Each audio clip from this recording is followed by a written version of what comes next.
You ever get that feeling, that little flicker where you just know what someone is about to say, or you see how something's going to play out seconds before it does?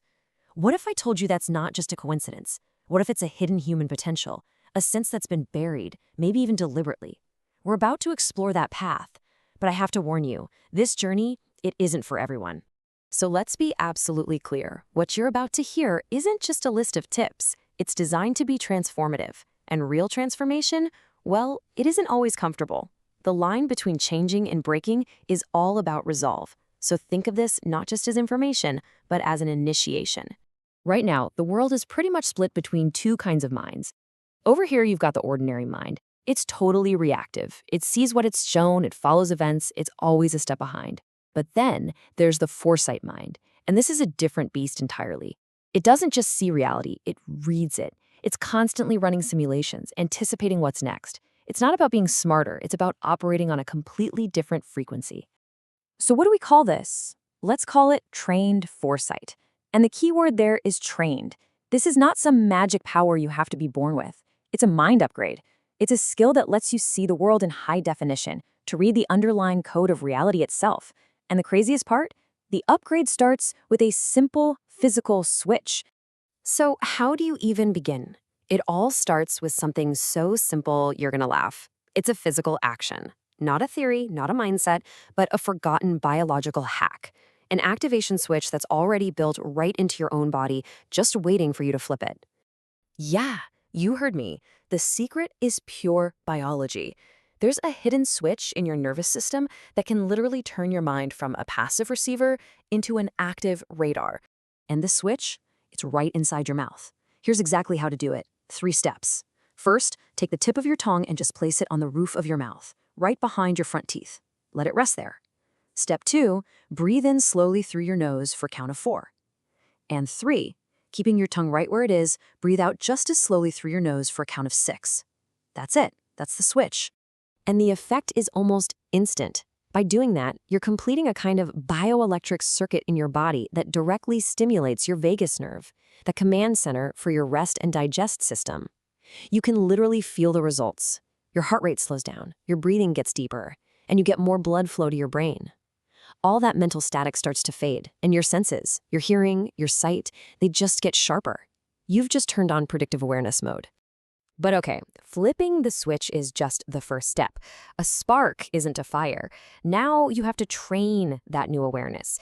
And the number one enemy of this sixth sense is noise. So to sharpen your awareness into a blade, you have to master the silence ritual.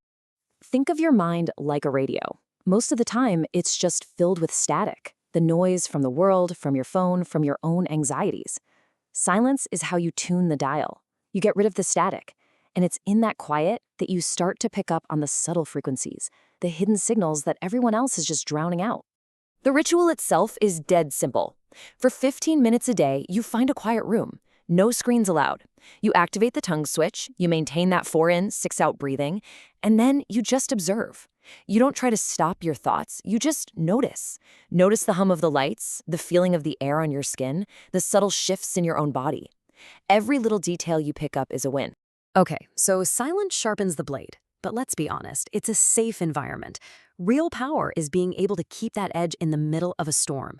So now, we take that sharpness and we walk it into the fire. This is the chaos ritual.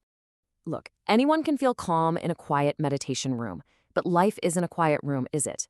It's pressure, it's conflict, it's deadlines. The foresight mind doesn't just work in peaceful conditions, it has to thrive in chaos. This ritual is all about pressure testing your awareness to make it absolutely unbreakable.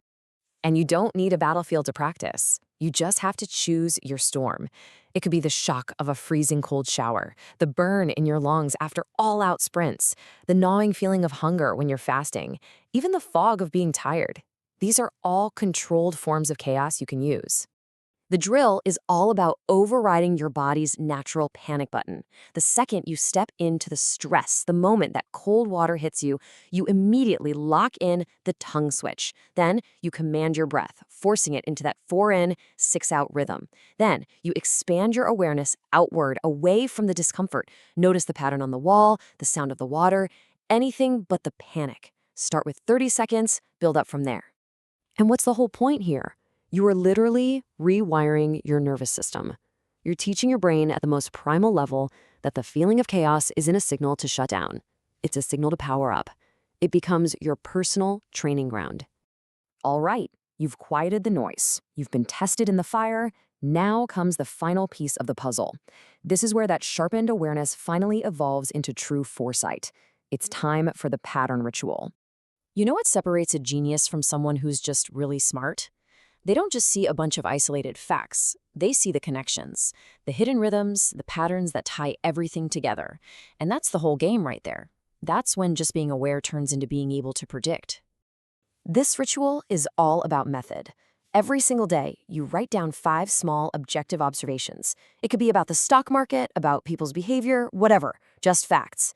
Then, at the end of the week, you review your logs. Don't try to analyze, just look. Let your brain do the work. By week 3, you'll start making small, silent predictions based on the patterns that are now becoming obvious to you. See? Your brain is already a prediction machine, but most of us just feed it junk data. Social media, random news, distractions. This ritual feeds it high-quality, patterned data. You're forcing your subconscious mind to run thousands of high-speed simulations, connecting dots you didn't even know were there. The insights don't come as thoughts. They come as a feeling, as a trained intuition. So let's put it all together. What's the end result here? What happens when you take that blade of awareness, forged in silence, tempered in chaos, and then you teach it to see the future through patterns?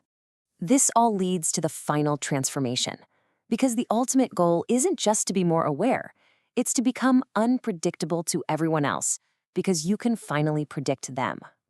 I mean, look at this final divide. The ordinary mind reacts to danger. The sixth sense mind senses it before it even arrives. One person hears words, the other predicts the next sentence.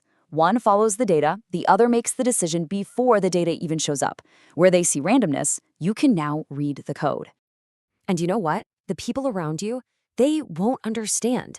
They'll call it luck, or they'll say you have an uncanny intuition. But you'll know the truth. It's not luck. It is a finely honed, highly trained instinct. You're not playing by their rules anymore. You're writing your own.